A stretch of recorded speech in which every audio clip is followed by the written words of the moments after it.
I still remember the exact moment those words left their mouths. It was like a punch straight to my chest. "We're changing our last name back to Dad's," my stepdaughter said, looking at me with that mixture of defiance and coldness I'd grown used to over the past few months. My stepson just stood beside her, arms crossed, his jaw tight, like he couldn't wait to see my reaction. It was as if the years I'd spent loving them, raising them, protecting them, suddenly meant nothing. Tell me, was I wrong for feeling completely betrayed in that moment? Because honestly, it felt like my whole world, the family I'd built with all my heart, was crumbling right in front of me. When I first met their mother, I knew she came with 2 kids, Sophie, who was 8 at the time, and Ryan, who was 10. Their biological father had left when Ryan was barely 5. He moved states away, chasing a new job and a new woman, and for years he barely called. I stepped in when they needed stability the most. I wasn't trying to replace their dad. I just wanted to be someone they could count on. Someone who showed up to soccer games, who helped with homework, who tucked them in at night when their mom had to work late.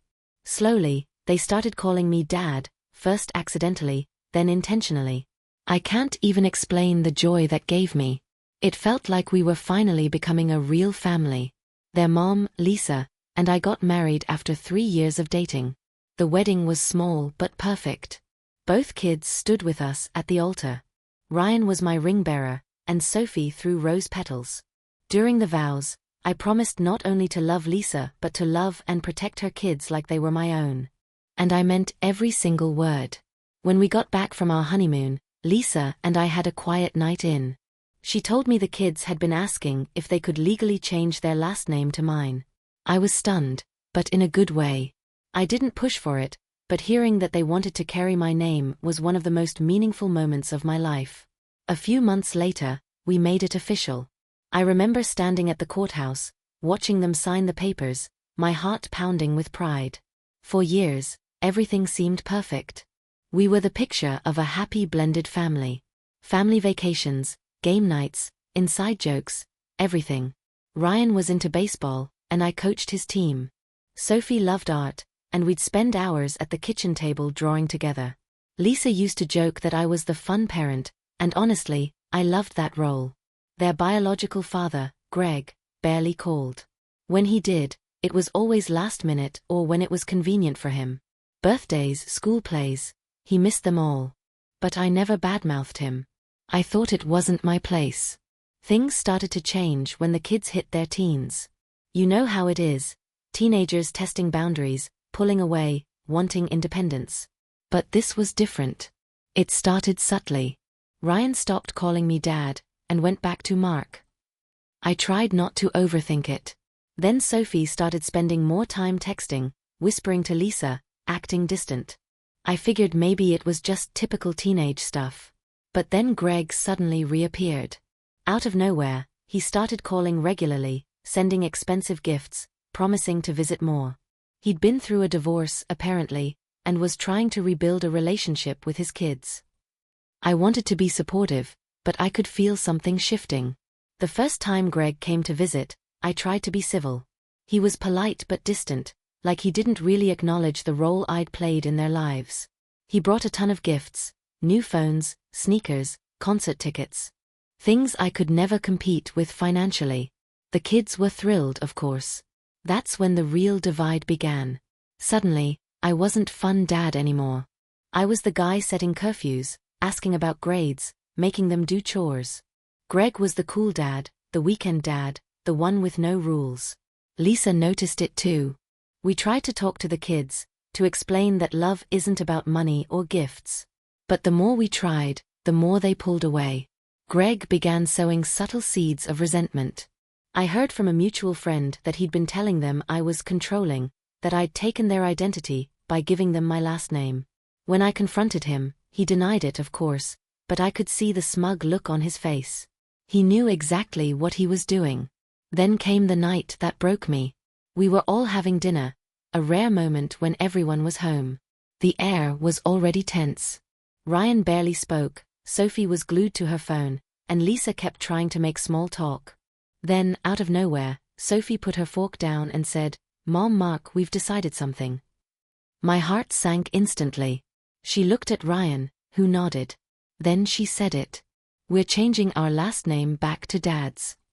Just like that. Noi mouschin, no hesitation. I froze. Lisa dropped her fork. I tried to stay calm, ask them why. Ryan said, because it's who we really are. You're not our real dad. That sentence cut deeper than any insult ever could. After everything, every bedtime story, every scraped knee, every moment I was there when their dad wasn't, that's what I got. I felt like I couldn't breathe. Lisa started crying, trying to reason with them, but they were firm. They'd already talked to Greg about it. He was helping them start the paperwork. I excused myself from the table, went to my office, and just sat there in silence.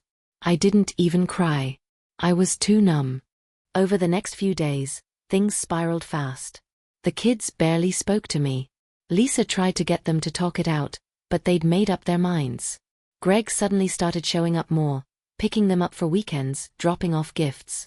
I realized he was doing it all intentionally, trying to erase me from their lives.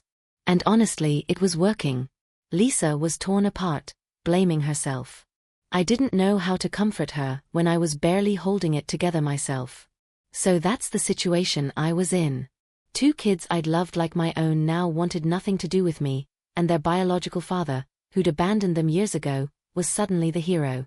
Before I tell you what I did next, I want you to stop and think, what would you have done if you were me?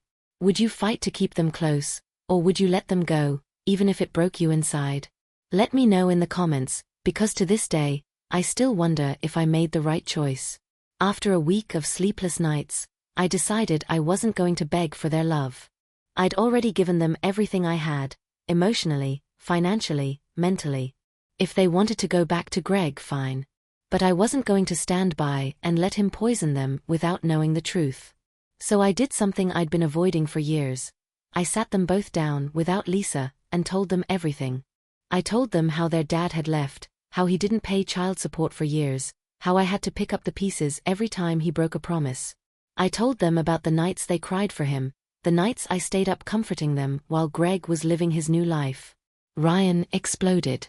He said I was lying, that Greg told them I'd made it all up to make him look bad. Sophie cried quietly but didn't say a word. I didn't want to sound bitter, but they needed to hear the truth from someone who'd actually been there. I showed them old letters, proof of Greg's absence, proof of the missed payments, proof of everything. I didn't do it to hurt them, I did it so they could see reality. But it didn't matter. They'd already chosen a side. A few weeks later, the paperwork went through. They changed their last names officially. The day the documents arrived, Lisa broke down completely. I tried to hold her, but it felt like we were mourning a death, the death of the family we once had. The house felt emptier after that. They started spending every other week with Greg, and when they were home, it was like living with strangers. The silence at dinner, the looks, the distance, it all ate away at me. Then something unexpected happened. About 6 months later, Greg got a new job out of state again. He told the kids he wanted them to move with him full-time. They were thrilled, of course. But the moment he got what he wanted, he started slipping back into old habits. Canceling calls, missing visits, making excuses. I watched it happen like déjà vu. And when he finally moved, he barely kept in touch. Ryan came back home after a few months, angry and disappointed. He realized Greg hadn't changed. Sophie stayed longer, but eventually, she came back too. By then, I'd already emotionally checked out. I was polite but distant. They tried to reconnect, but I couldn't just flip a switch. I told them I'd always care for them, but I couldn't go through that heartbreak again. Years passed. They both grew up, went to college, started their own lives. We have a cordial relationship now, texts on holidays, occasional visits, but it's not the same. The bond we once had is gone, and I don't think it'll ever come back. Lisa and I are still together, but even she admits that something in me changed after that whole ordeal. Sometimes I wonder if I should have fought harder. Maybe I should have ignored Greg, tried to win the kids back. But then I remind myself, love shouldn't have to be fought for that way. I gave them my best years, my heart, my name. If that wasn't enough, nothing ever would have been. So here's the moral I learned the hard way: sometimes, love isn't about blood or names, it's about choice. And when people choose to walk away, even if it breaks you, sometimes the kindest thing you can do is let them. If you were on my side in this story, please give this video a thumbs up. Subscribe for more stories like this one, and tell me in the comments what you would have done in my shoes. Would you have fought for them, or let them go like I did? Thanks for listening to my story. I'll see you all in the next one.